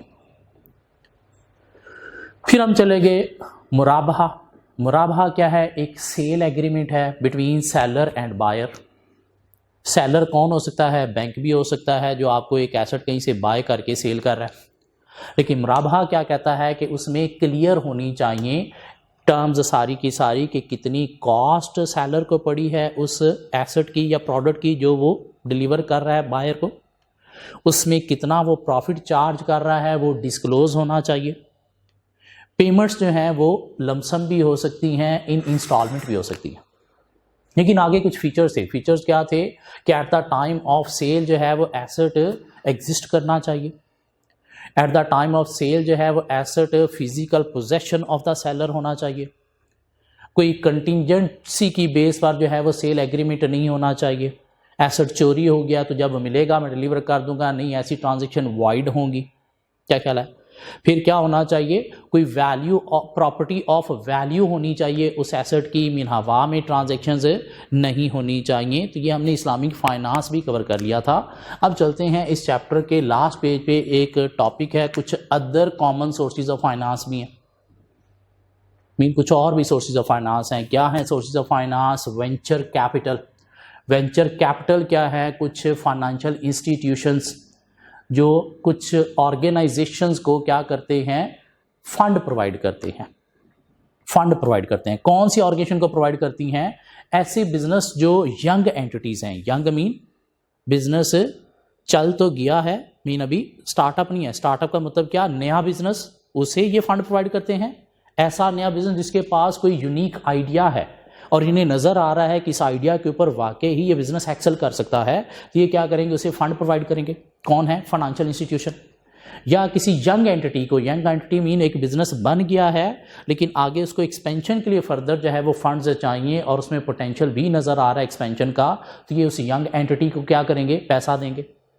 या ये पैसा देते हैं किसको? किस सूरत में? Management buy out. Management buy out क्या है कि एक बिजनेस अच्छा खासा चल रहा था, उसके ऑनर को सपोज बाहर जाना है या कुछ भी वजह बनी, वो अपना बिजनेस छोड़ना चाहता है, बेचना चाहता है, तो उसकी जो मैनेजमेंट के लोग हैं अगर उन्होंने सोचा कि हम इस बिज़नेस को बाय कर लेते हैं, क्यों? उसके अंदर पोटेंशियल है और वैसे भी मैनेजमेंट को एक्सपीरियंस भी है, चला भी रहे हैं, लेकिन मैनेजमेंट के पास पैसा नहीं है बाय करने के लिए, तो मैनेजमेंट को पैसा कौन प्रोवाइड करेगा? Venture capitalist mean financial institution भी प्रोवाइड कर सकते हैं। क्यों? बिजनेस के अंदर पोटेंशियल नज़र आ रहा है, मीन मेच्योर बिजनेस है। क्यों? मैनेजमेंट ऑलरेडी बिजनेस को मैनेज कर रही थी और उन्हें आगे भी मैनेज करना आता है। सो वेंचर कैपिटलिस्ट हैं कौन? कोई स्पेशलाइज्ड इन्वेस्टमेंट इंस्टीट्यूशन है, मीन फाइनेंशियल इंस्टीट्यूशन है जो नए बिजनेसेस में जिनमें पोटेंशियल नज़र आ रहा है, जो फ्यूचर में शायद ग्रो कर सकते हैं, या young entities already established business में आगे ग्रोथ का चांस नजर आ रहा है, या management buy out mean management owner से बिजनेस को खरीदना चाहती है लेकिन पैसे नहीं है, तो पैसा कहां से लिया जाएगा? Financial institution mean venture capitalist है। हाँ, ये वेंचर कैपिटलिस्ट पैसा देंगे लेकिन कोई 2 इनकी शर्तें होती है। क्या ज़रूरी होता है वेंचर कैपिटलिस्ट से पैसा लेने के लिए? एक तो आपने इनको बिजनेस प्लान जो है वो अपना कम्युनिकेट करना है कि आपकी बिजनेस स्ट्रैटेजी क्या है, कैसे आप बिजनेस चलाओगे, कैसे आप प्रॉफिट कमाओगे, क्या आप एक्टिविटीज़ परफॉर्म करोगे, कैसे बिजनेस एक्सपैंड होगा। तो एक तो बिजनेस प्लान इनको देना। दूसरा, इनको आपने बताना होता है exit root. Exit root mean venture capitalist इस बिजनेस से अपना पैसा निकाल कैसे सकता है। क्यों? ये वेंचर कैपिटलिस्ट क्या होते हैं? कुछ फाइनेंशियल इंस्टीट्यूशन होते हैं जिनके पास अपना नहीं दूसरों का पैसा होता है, तो दूसरों का पैसा ये आगे इन्वेस्ट कर रहे होते हैं हाई रिटर्न के लिए, तो वहाँ पे इन्वेस्ट करेंगे जहाँ से एक तो पॉजिटिव प्रॉस्पेक्ट्स नज़र आ रहे हैं, तो इसलिए इनको स्ट्रैटेजी मीन आपका बिजनेस प्लान चाहिए, और इनका पैसा अपना है नहीं, किसी का पैसा इन्वेस्ट कर रहे हैं तो किसी वापस भी मांग सकते हैं, तो इसलिए पैसा निकालने का एग्जिट रूट भी इनको बताना होता है। लाइक फ्यूचर में जब बिजनेस एक्सपैंड हो जाएगा तो हम कंपनी के शेयर इशू करके क्या करेंगे, पैसा निकाल के इनको वापस दे देंगे। तीसरा काम ने एग्जिट रूट भी बताना होता है। हाँ, जो ये इन्वेस्टमेंट करते हैं कितने टाइम पीरियड के लिए करते हैं, 3 to 7 ईयर्स के लिए करते हैं। Minimum 3 maximum 7 years mean long term investment है, लेकिन कितनी 3 to 7 ईयर्स के लिए। सो वेंचर कैपिटलिस्ट के ये 4 पॉइंट हमें लर्न करने, कौन है, क्या चाहिए इन्हें, कितने टाइम पीरियड के लिए इन्वेस्टमेंट कर रहे हैं और कहाँ पे ये एप्रोप्रिएट है, मीन कहाँ पे ये पैसा प्रोवाइड करेंगे स्टार्टअप बिजनेस के लिए, मैनेजमेंट बाय आउट की सूरत में, या बिजनेस एक्सपेंशन मीन कोई young entity mean already establish business है लेकिन उसको अपनी एक्सपेंशन के लिए पैसा चाहिए तो ये प्रोवाइड करेंगे। सो वेंचर कैपिटलिस्ट क्या है, कुछ फाइनेंशियल इंस्टीट्यूशन मीन ऑर्गेनाइजेशन है जो बिजनेस को फंड प्रोवाइड कर रहे हैं। अब बिजनेस को फंड अगर ऑर्गेनाइजेशन की बजाय कोई बंदा प्रोवाइड कर रहा है, मीन कोई मलिक रियाज जैसा बंदा जो है वो फंड प्रोवाइड कर रहा है, मियां मंशा जैसा बंदा प्रोवाइड कर रहा है, मीन कोई वेल्दी इंडिविजुअल जो है वो भी बिजनेस को फंड प्रोवाइड करते हैं। कैसे, बिजनेस को जहाँ पे उन्हें नज़र आ रहा था कि पोटेंशियल है और यहाँ से रिटर्न कमाया जा सकता है। तो अगर बंदा कोई फंड प्रोवाइड कर रहा है तो उसे क्या नाम दिया जाएगा, बिजनेस एंजल्स का नाम दिया जाएगा। मीन बिजनेस के लिए क्या बन गया, फरिश्ता बन गया जिसने बिजनेस एक्सपेंशन के लिए आपको फंड प्रोवाइड कर दिया। तो दोनों में सिर्फ डिफरेंस क्या है कि ये ऑर्गेनाइजेशन है और ये क्या है, कोई पर्सन है। मीन कोई वेल्दी इंडिविजुअल है जो इक्विटी शेयर परचेज कर रहा है, मीन बिजनेस में इन्वेस्टमेंट कर रहा है। पार्टिसिपेट ये नहीं करेगा बिजनेस की मैनेजमेंट में, इतने कॉमन नहीं होते। मीन लोग किसी की कंपनी में पैसा ज़्यादातर अगर है अभी तो इन्वेस्ट नहीं करते, लेकिन समटाइम मिल जाते हैं जो शॉर्ट टर्म के लिए कहीं इन्वेस्टमेंट करना चाहते हैं। हाँ, कहाँ पे ये बिजनेस एंजल एप्रोप्रिएट होंगे, एक ऐसा बिजनेस जो छोटा है या एक ऐसा बिजनेस जो नया स्टार्ट हो रहा है लेकिन उसका फ्यूचर पोटेंशियल अच्छा है, तो ये फिर वहाँ पे इन्वेस्टमेंट करेंगे। क्यों, जो स्टार्ट करने वाले उनके पास शायद फंड शॉर्टेज है, तो ये फिर क्या करेंगे, कोई पर्सन जब पैसा देगा तो बिजनेस एंजल है, कोई फाइनेंशियल इंस्टीट्यूशन जब पैसा देगा तो उसे क्या नाम दिया गया है, वेंचर कैपिटलिस्ट का। Other common sources of finance में हमारे पास 2 सोर्सेज ऑफ फाइनेंस और भी हैं, private equity funds. Private equity funds क्या हैं, कोई प्राइवेट ऑर्गेनाइजेशन है, वेंचर कैपिटलिस्ट हैं जो क्या कर रहे हैं, इक्विटी की फॉर्म में बिजनेस को पैसा प्रोवाइड कर रहे हैं। इक्विटी की फॉर्म में बिजनेस को पैसा प्रोवाइड कर रहे हैं। कहाँ पे प्रोवाइड कर रहे हैं, लाइक कोई प्राइवेट कंपनीज हैं, वेंचर कैपिटलिस्ट हैं जो बिजनेस को बाय करना चाहते हैं कि उनके अंदर पोटेंशियल नज़र आ रहा है। बिजनेस को बाय क्यों करना चाहते हैं, कि उन्हें पोटेंशियल नज़र आ रहा है या उन्हें नज़र आ रहा है कि इस बिजनेस में हम डिसीजन मेकिंग में भी इन्वॉल्व हो सकते हैं। मीन मेनली अपना होल्डिंग पावर इंक्रीज करने के लिए जब कोई बिजनेस में इन्वेस्टमेंट कर रहा है तो इसे क्या नाम दिया जाएगा, प्राइवेट इक्विटी फंड्स। ऑलरेडी वही इक्विटी ही है, इक्विटी के थ्रू फाइनेंसिंग करना। जो एक और की चीज है वो क्या है, asset securitisation and sale. Asset securitisation and sale. Asset securitisation and sale क्या है, एक बिजनेस है जो चल रहा है, बिजनेस में हालात थोड़े बुरे हुए, आपने लोन लिया, लोन लेके भी हालात ठीक नहीं हुए, आपने और लोन ले लिया, फिर भी हालात ठीक नहीं हुए, आपने और लोन ले लिया, लेकिन अभी भी हालात बेहतर नहीं हुए। क्यों, पीछे कोरोना आता रहा तो कोरोना की सूरत में हालात ठीक नहीं हुए, तो बिजनेस अब बहुत बुरे हालात में चल रहा है, लेकिन पैसा चाहिए। हाँ, अगर पैसा आ जाए तो शायद फ्यूचर और अच्छा हो सकता है, बंद नहीं करना ठीक। अब बिजनेस अगर कहीं से पैसा लेने जाता है तो कोई पैसा नहीं देगा, क्यों, ऑलरेडी इतने लोन ले लिए हैं कि आपकी गियरिंग टू मच हाई हो चुकी है, तो बैंक पैसा देने के लिए विलिंग नहीं है। जब गियरिंग हाई है तो हाई रिस्की बिजनेस है, तो शेयर होल्डर भी पैसा इन्वेस्ट करने के लिए विलिंग नहीं है। लेकिन बिजनेस को पैसा चाहिए, क्यों, पैसा आएगा, बिजनेस नए प्रोजेक्ट में इन्वेस्टमेंट करेगा तो वहाँ से प्रॉफिट निकलेगा, तो बिजनेस क्या करेगा, वो पिछले लोन पे कर सकेगा और आगे भी अपना फ्यूचर चला सकेगा। तो बिजनेस क्या करेगा, अब पैसा चाहिए, ना तो एग्जिस्टिंग शेयर होल्डर दे रहे हैं, ना तो कोई बैंक दे रहा है। क्यों, आपकी गियरिंग बहुत ज़्यादा हाई है और आपको एक नए प्रोजेक्ट में इन्वेस्टमेंट करनी है, मीन कोई नया प्लांट लगाना है, क्यों, वहाँ से आपको बेनिफिट ज़्यादा जनरेट होता नज़र आ रहा है, जिससे आपके सारे पिछले गुनाह मीन लोन जो है वो माफ़ हो सकते हैं, मीन पे बैक हो सकते हैं। तो बिजनेस क्या करेगा, एक अपना छोटा कोई और बिजनेस क्रिएट करेगा। मीन ये बिजनेस क्या था, सपोज बिजनेस ए था, ए बिजनेस। अब इसके हालात जो हैं वो बहुत बुरे हो चुके हैं, लोन बहुत ज़्यादा हो चुके हैं, लेकिन इसको आगे एक प्रोजेक्ट में इन्वेस्टमेंट करने के लिए पैसा चाहिए, लेकिन कोई देने के लिए राज़ी नहीं है, ना तो कोई बैंक, क्यों गेयरिंग बहुत ज़्यादा हाई है, और गेयरिंग हाई होने की सूरत में रिस्की है कंपनी बहुत ज़्यादा, तो कोई शेयर होल्डर भी पैसा देने के लिए रेडी नहीं है। तो ये ए बिजनेस क्या करेगा, एक और अपना छोटा सा बिजनेस क्रिएट करेगा, सपोज बी बिजनेस।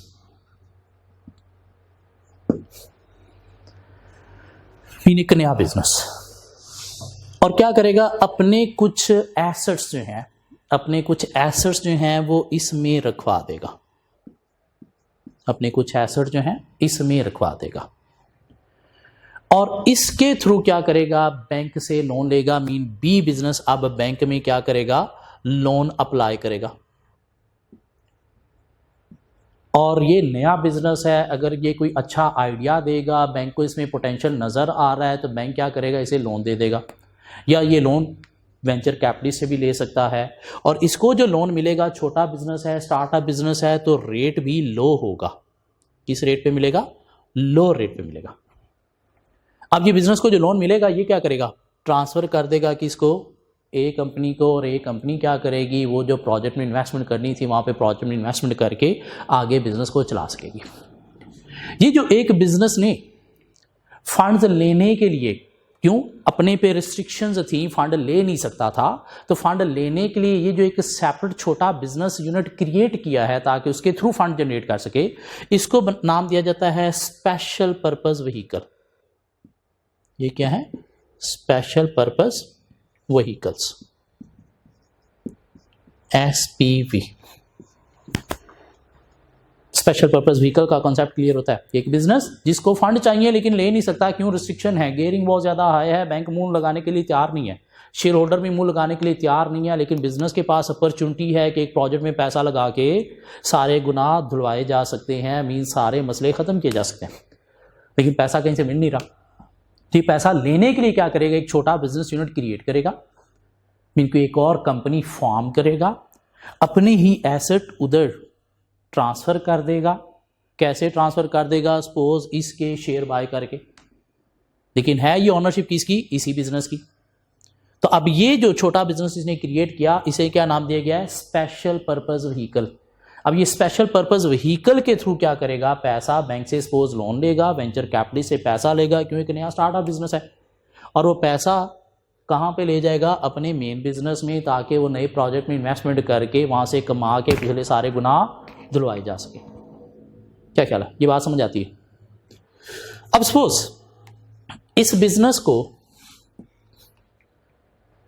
पैसा चाहिए था, तो ये स्पेशल पर्पस व्हीकल क्रिएट करके लोन लेके भी पैसा ले सकता है। क्या ख्याल है, लेकिन अगर चांसेस नज़र आ रहे हैं कि शायद लोन भी नहीं मिलेगा, तो एक और सिचुएशन में भी ये पैसा ले सकता है। वो दूसरी सिचुएशन क्या है, उसे नाम दिया जाता है asset based security, asset based security, ABS। Asset based security क्या है कि ए बिजनेस ने किसी प्रोजेक्ट में पैसा लगा के वहां से कमा के अपनी हालत को बेहतर बनाना है, तो क्या किया, इसने एक स्पेशल पर्पस व्हीकल में एक दूसरा बिजनेस यूनिट क्रिएट किया। अब वो जो नया प्रोजेक्ट है उसमें पैसा लगाना है, लाइक कहाँ पे लगाना है, कोई मशीनरी पे लगाना है जिसके थ्रू चीज़ें प्रोड्यूस होंगी, चीज़ें प्रोड्यूस होगी तो फ़ायदा मिलेगा। तो क्या करेगा, वो मशीनरी, वो एसेट अपना कहाँ पे क्रिएट करेगा, इस बी बिजनेस के अंदर। मीन वो अपना एसेट कहाँ पे लगाएगा, बी बिजनेस के अंदर, और क्या करेगा, उस बी बिजनेस की बेस पर, उस बी बिजनेस के बेनिफिट्स की बेस पर डिफरेंट सिक्योरिटीज जो है वो इशू करेगा। मीन छोटे छोटे पार्ट्स जो हैं वो बना देगा सिक्योरिटीज के, कोई एक आध पार्ट मेजर जो है वो अपने पास रख लेगा, बाकी छोटे छोटे पार्ट्स बना देगा सिक्योरिटीज के, और ये सिक्योरिटीज क्या करेगा, सेल कर देगा मार्केट में, और ये सिक्योरिटीज के ऊपर क्या देगा, क्या रिटर्न की फॉर्म में इस एसेट का जो बेनिफिट होगा वो इन सिक्योरिटी होल्डर को मिलेगा। मीन एसेट जितना भी बेनिफिट प्रोवाइड करेगा, जिसके पास जितने % सिक्योरिटी है वो उतने % बेनिफिट लेता चला जाएगा। ये जो एसेट के बेनिफिट की बेस पर, मीन एसेट ने चलना है और उसने बेनिफिट देना है, उसकी बेस पर जो सिक्योरिटी होल्डर को पैसा दिया जा रहा है, इसे क्या नाम दिया जाता है? Asset based securitisation. Asset based securitisation ये भी कैसे हो रहा है? स्पेशल पर्पस व्हीकल के थ्रू ही हो रहा है। मीन पैसा लेने के लिए या तो ये स्पेशल पर्पस व्हीकल क्रिएट करके बैंक से लोन लेके पैसा ले लेगा और पैसा फिर इधर ट्रांसफर हो गया, या फिर ये क्या करेगा, बैंक से लोन लेने की बजाय क्या करेगा, अपना एसेट जो है इस स्पेशल पर्पस व्हीकल के अंदर रखेगा और उसकी बेस पर क्या करेगा, उसके बेनिफिट्स की बेस पर सिक्योरिटीज इशू कर देगा। किसको? मार्केट में इन्वेस्टर को। हाँ, एक मेजर पार्ट अपने पास रखेगा ताकि उसका बेनिफिट खुद भी मिलना चाहिए। बाकी जितना एसेट से बेनिफिट होगा वो सिक्योरिटी होल्डर में इन्वेस्टर को क्या करता चला जाएगा, डिस्ट्रीब्यूट करता चला जाएगा। तो ये भी एक फंड लेने का मेथड है। So asset securitisation, asset securitisation and sale mean asset based security बना के सेल करके पैसा लेना एक मेथड है, सोर्स ऑफ फाइनेंस है।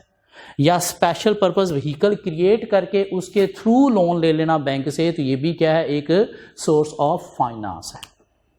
क्या ख्याल है, ये क्लियर होता है? क्या आप क्या कर रहे हो, एग्जिस्टिंग बिजनेस को फ्यूचर कैश फ्लो इंक्रीज करने के लिए, मार्केट सिक्योरिटीज इंक्रीज करने के लिए क्या कर रहे हो, स्पेशल पर्पस व्हीकल में जा रहे हो, जिसमें कंपनी ए ने सेटअप की company B special purpose vehicle और अपने एसेट उसमें ट्रांसफर किए। कंपनी बी ने क्या किया, कुछ सिक्योरिटीज इशू की इन्वेस्टर को एसेट बेस्ड, और वहां से जितना भी कैश आया वो ट्रांसफर कर रही है कंपनी बी, किसको, कंपनी ए को। ये बात समझ आती है? और ये एसेट बेस्ड सिक्योरिटाइजेशन का मतलब क्या है, conversion of current assets into marketable securities mean assets के बेनिफिट की बेस पर सिक्योरिटीज इशू करना, मीन एक तरह के बॉन्ड इशू करना जिसका रिटर्न क्या मिलेगा, एसेट का जो रिटर्न होगा उसके अकॉर्डिंगली, मीन बॉन्ड का रिटर्न एसेट के रिटर्न के साथ लिंक हो गया। इसे क्या नाम दिया जाता है, एसेट बेस्ड सिक्योरिटाइजेशन का। क्या ख्याल है? सो ये हमारे पास कोई 4 other common sources of finance थे। एक वेंचर कैपिटलिस्ट, दूसरा बिजनेस एंजल्स, तीसरा प्राइवेट इक्विटी फंड्स, और चौथा asset securitisation, asset based security issue करके या स्पेशल पर्पस व्हीकल क्रिएट करके उसके थ्रू लोन लेके। सोर्सेज ऑफ फाइनेंस खत्म हो गया, लेकिन एंड पे एक छोटा सा टॉपिक दिया गया है, और डायरेक्ट एंड इनडायरेक्ट इन्वेस्टमेंट। एक बिजनेस इन्वेस्टमेंट करता है डायरेक्टली भी और इनडायरेक्टली भी। एक बिजनेस क्या, एक बंदा भी इन्वेस्टमेंट कर सकता है डायरेक्टली भी इनडायरेक्टली भी। आपके पास सपोज कोई सरप्लस पैसा पड़ा है, आप चाहते हो कहीं पे इन्वेस्ट कर दें, क्यों, वैसे भी तो पड़ा है, कहीं इन्वेस्ट कर दें, बढ़ जाएगा। तो आपने क्या किया, कोई एक प्रॉपर्टी जो है वो खरीद ली, कहीं पे कोई प्लॉट खरीद लिया या कोई घर खरीद लिया, ताकि फ्यूचर में इसकी प्राइस ज़्यादा होगी तो मैं बेच दूंगा तो मेरा पैसा पड़ा पड़ा बढ़ गया। ये जो आपने कोई प्रॉपर्टी ले ली, कोई प्लॉट ले लिया जहाँ पे आपने डायरेक्टली इन्वेस्टमेंट कर दी, इसे क्या नाम दिया जाता है, डायरेक्ट इन्वेस्टमेंट का। इनडायरेक्ट इन्वेस्टमेंट क्या है, क्या आप खुद इन्वेस्टमेंट करने की बजाय किसी के थ्रू इन्वेस्टमेंट कर रहे हो, खुद इन्वेस्टमेंट करने के बजाय किसी के थ्रू इन्वेस्टमेंट कर रहे हो, किसी के थ्रू, किसके थ्रू इन्वेस्टमेंट कर रहे हो। एक चीज होती है म्यूचुअल फंड, इसका नाम सुना हुआ है, म्यूचुअल फंड। म्यूचुअल फंड क्या है,